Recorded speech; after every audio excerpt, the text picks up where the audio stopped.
Ole'Pops here. I'm sitting here on my front porch today. It's about 65 degrees. I think Gracie said it's supposed to be 67 for the high. I don't believe it ever made it.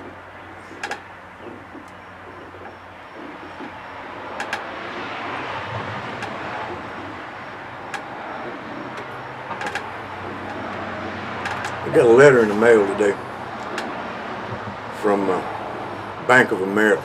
Now, I've all along been adamant in keeping it a secret who the mortgage company is on this house. Until now,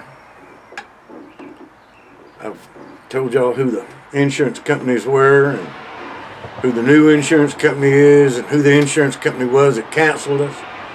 I've told y'all all that, but I've never revealed who the mortgage company was until now.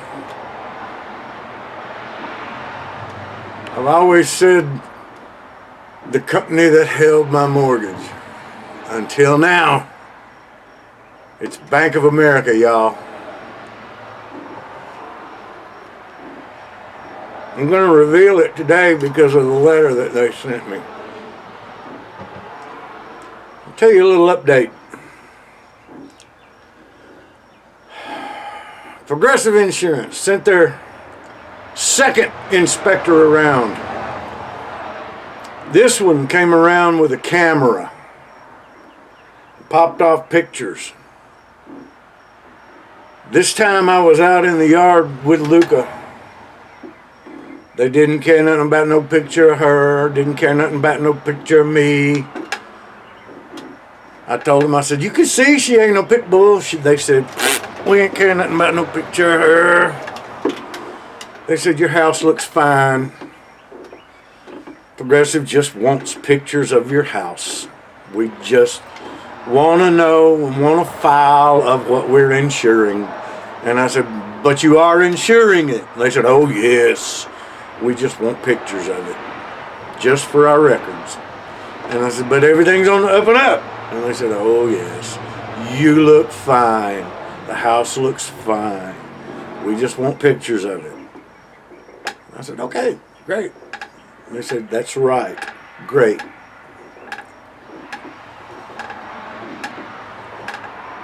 I called Barrett Insurance Agency back.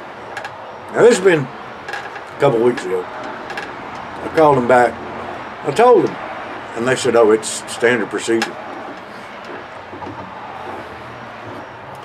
And we went back through all the things that were done, and turns out Grange decided not to renew my policy. They decided they were not going to rewrite the bundled policy that I had for 20 plus years.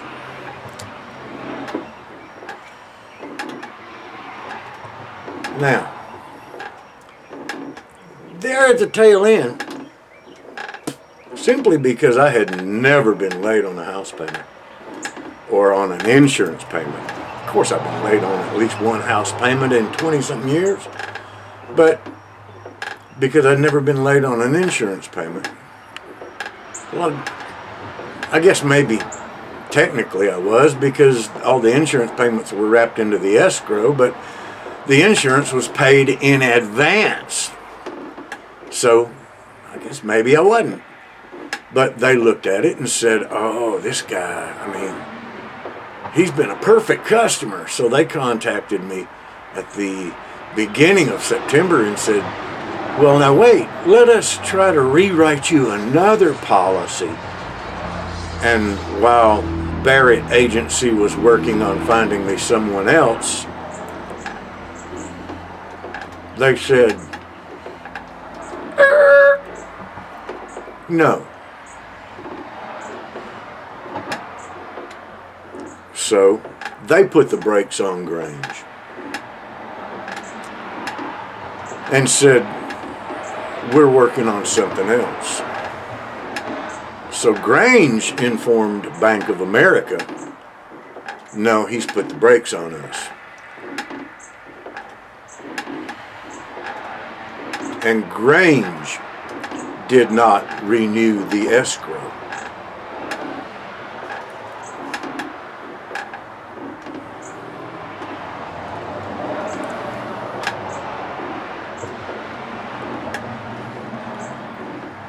Barrett's Insurance contacted Bank of America in plenty of time and told them cancel the Grange policy. We have rewritten their homeowners with Progressive. Replace it with this Progressive policy. In plenty of time.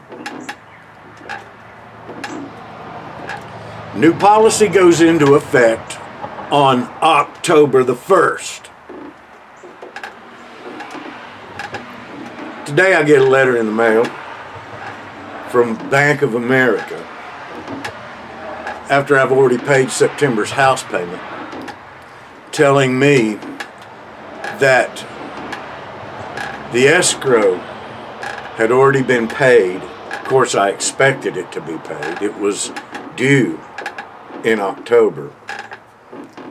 But telling me that they had not been notified in time, so they paid both Grange and Bank of America. First of all, if they hadn't been notified in time, how did they know to pay Bank of America? They paid both Grange and Progressive. If they didn't know in time, how did they know to pay Progressive?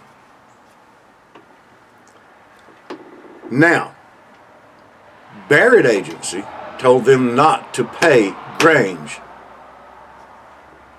Also, Grange informed them, as well as Barrett Agency, that Grange was not rewriting the policy.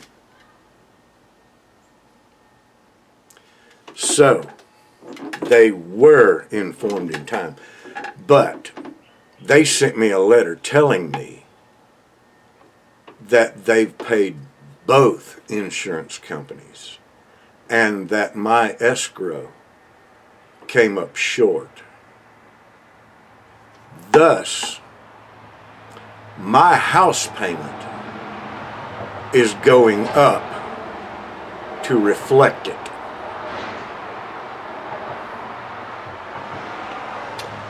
They said what will happen is that the insurance company that actually did not represent me would be sending me a refund check, and I was to send it back to them to go back into my escrow.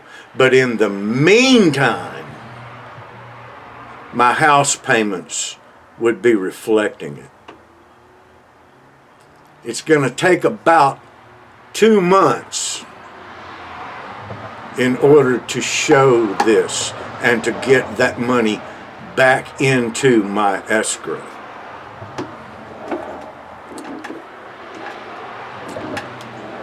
Okay.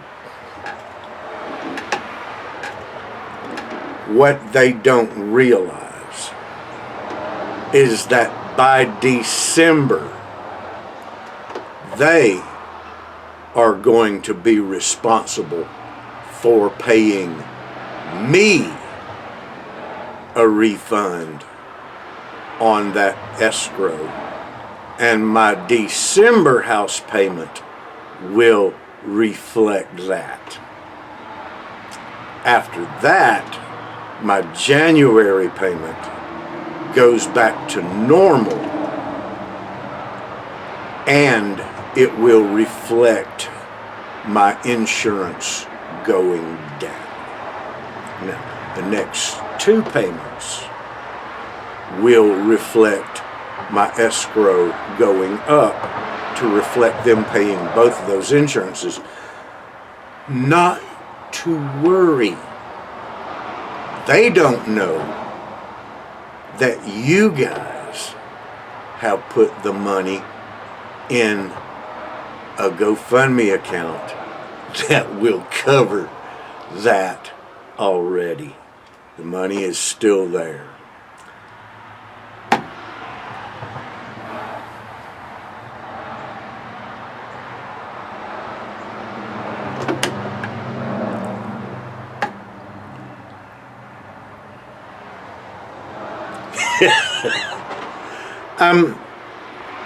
I'm thanking you, but I'm laughing on the inside.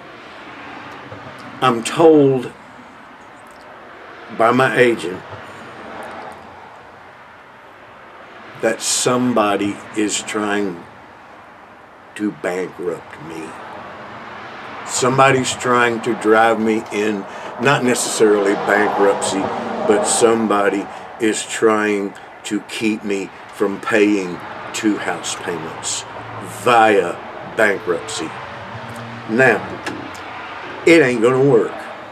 This is the final straw.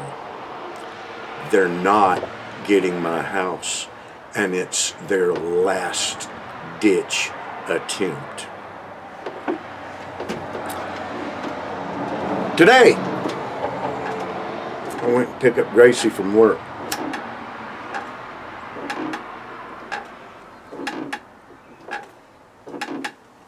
Sitting out in front of the liquor store. Oh, by the way,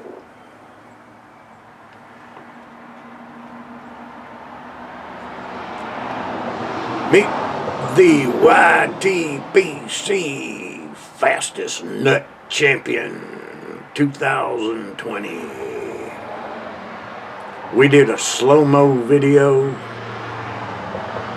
We freeze framed it, and I called Jilly Darling in and got her to confirm it. This is your champ.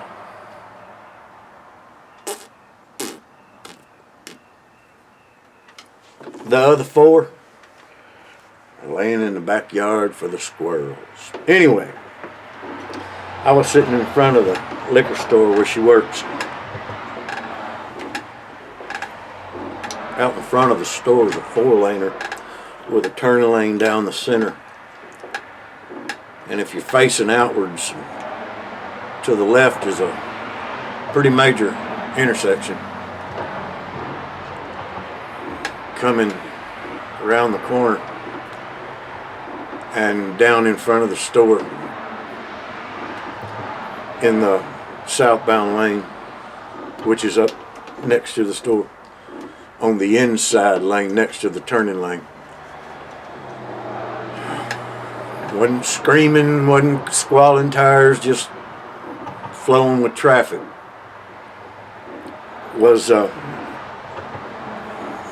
They were going outbound, out of town.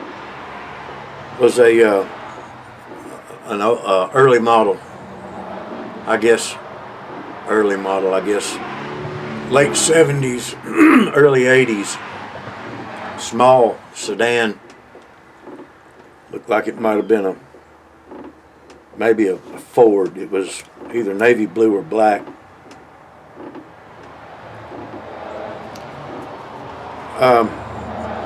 Outbound, I say. It was up near the building, but there's 2 lanes. It wasn't the lane nearest the building. It was the inside lane.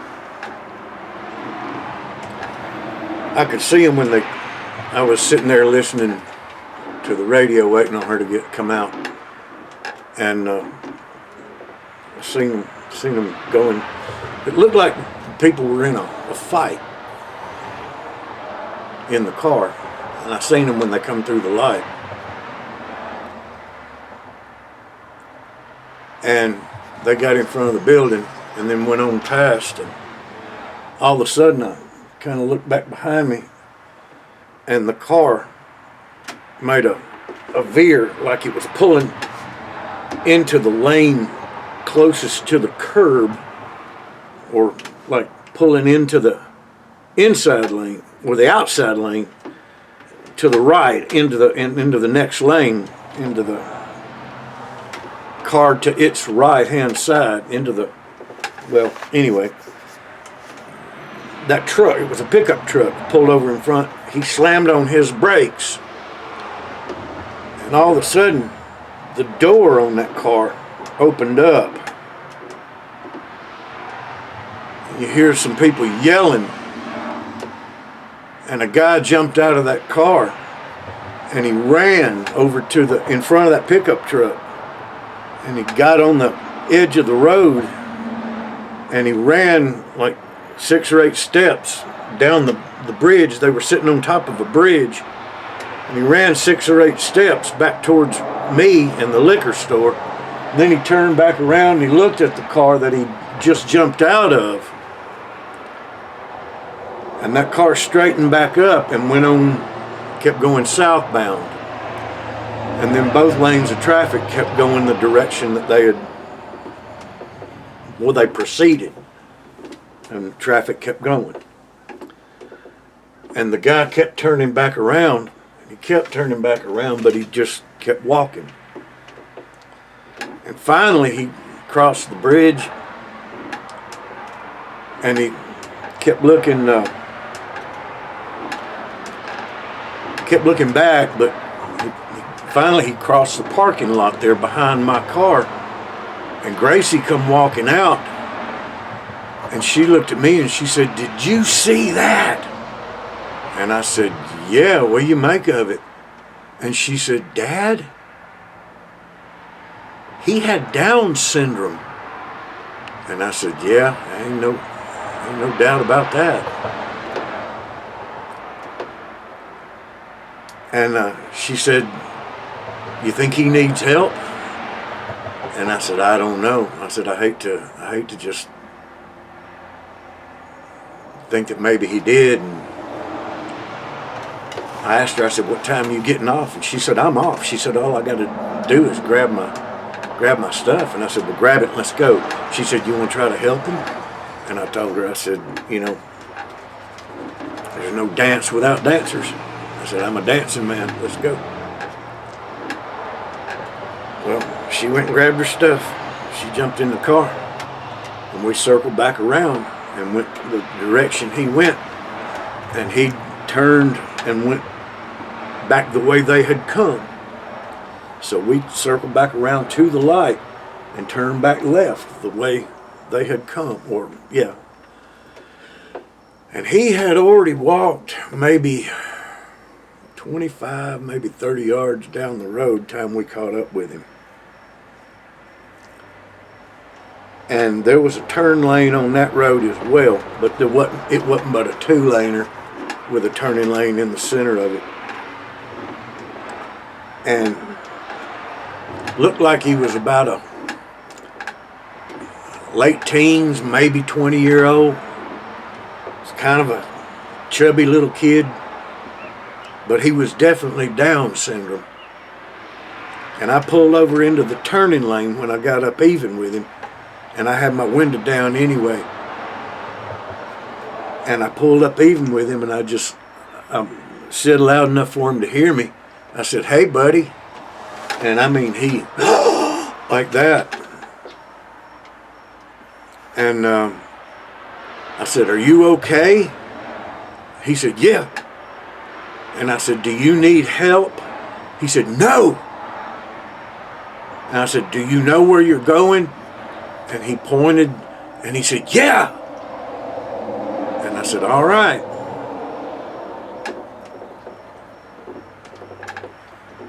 The possibility of somebody watching you is proportionate to the stupidity of your actions.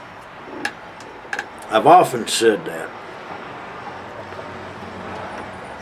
When I got back to the house, I called the police. And I asked them, I said, "Y'all know anything about it?" And they said, "You say he's, explained to them that the kid was Down syndrome, and they said yes. There's a group home on Warrior Drive, and I told them that we saw him jump out of a car, and they said, yeah, there'd been an abduction. And they said that, yeah, the kid, well, he wasn't a kid, he was a young adult, but there had been an abduction from a group home. And they said, did you actually happen to see the car? And I said, yes. And I said, I can't tell you the make or the model, but I can tell you that it was an older model, maybe a late 70s, early 80s, dark colored sedan. And they told me, that's enough.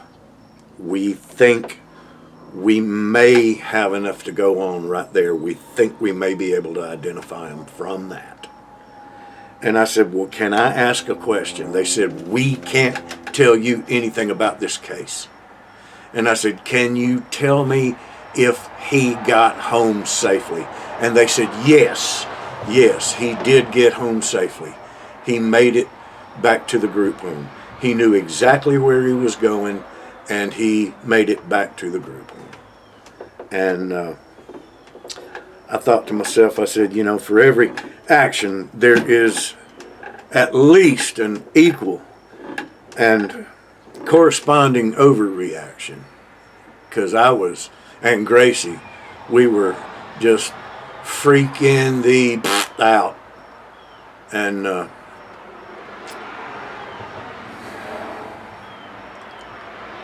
I was ready to drive. I was ready to go looking for that car.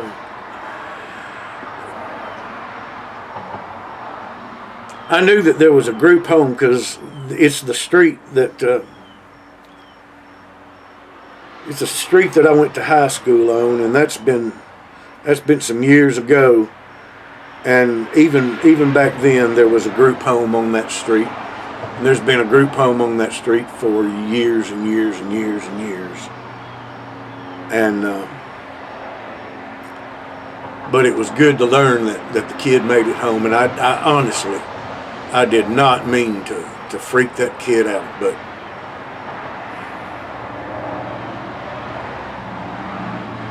anyway, just thought I'd tell you about that. Just wanted to check in with you guys. I'm smoking what I call my songwriter.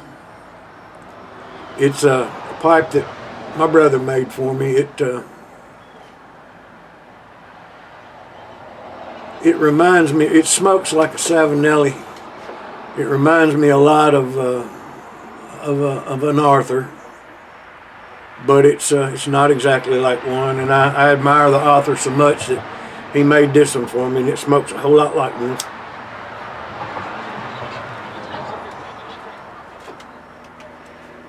And I got a little blend here that I've come up with myself. It's Black Forest Cherry and some 1Q is what I'm smoking. But anyway, I'm going to get on off you. I'm going to get out of your hair. I'm Ole'Pops. Much love. Everybody be good to each other.